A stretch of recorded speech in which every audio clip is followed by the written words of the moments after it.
Hello students. Today in this video I will continue chapter number 12, friction. So let's recap what we have discussed already. We just discussed the definition of friction, what frictional force is actually. So it's a contact force which always act in the opposite direction.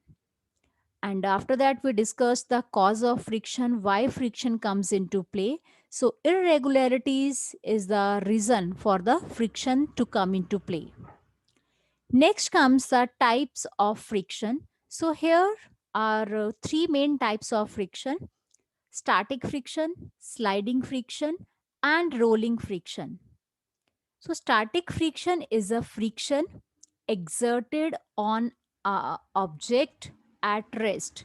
As a word is showing, static. Static means the friction exerted when the object is at rest position. Second is sliding friction.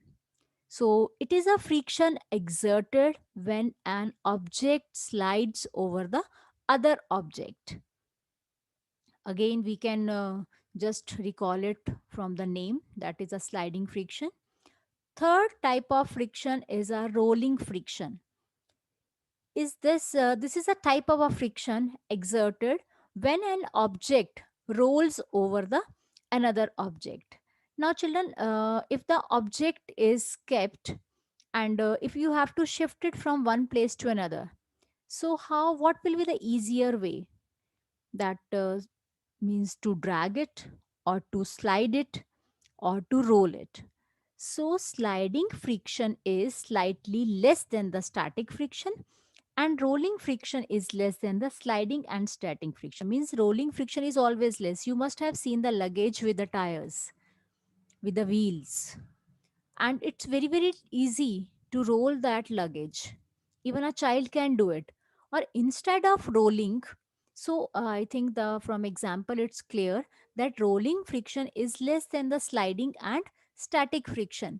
You just think of yourself, if the wheels are not there in the luggage and if you have to shift the luggage from one place to another, then it's very difficult.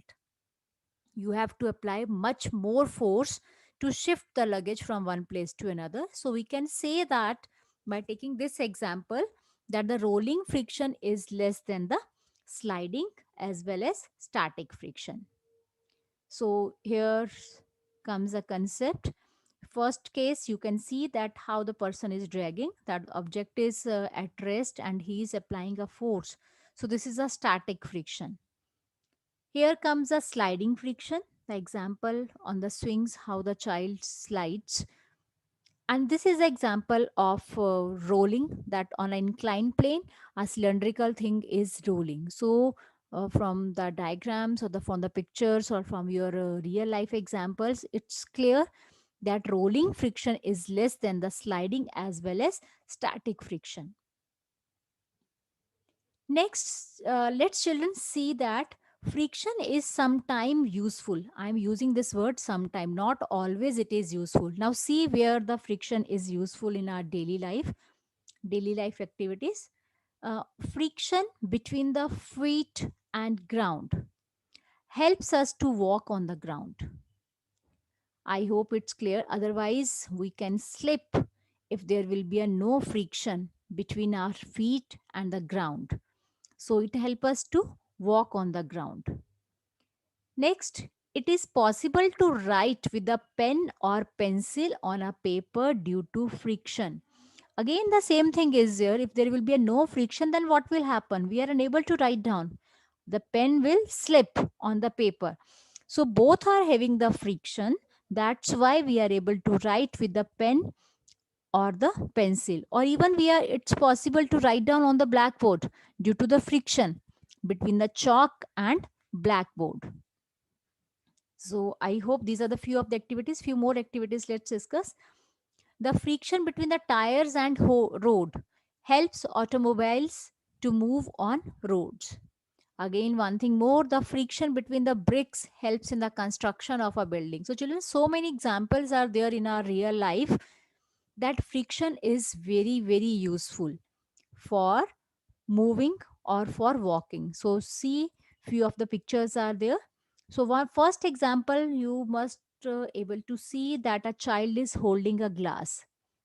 You just imagine if there is a oil on the outer surface of the glass, then the glass will slip from the hand and it will break. So if we need to hold the glass, so there should be a friction between our hand and the glass. So here is an example to write on the board: construction of brick, the vehicles to move on the road, the person who are walking, and the one child who is writing with the pen or pencil on the sheet.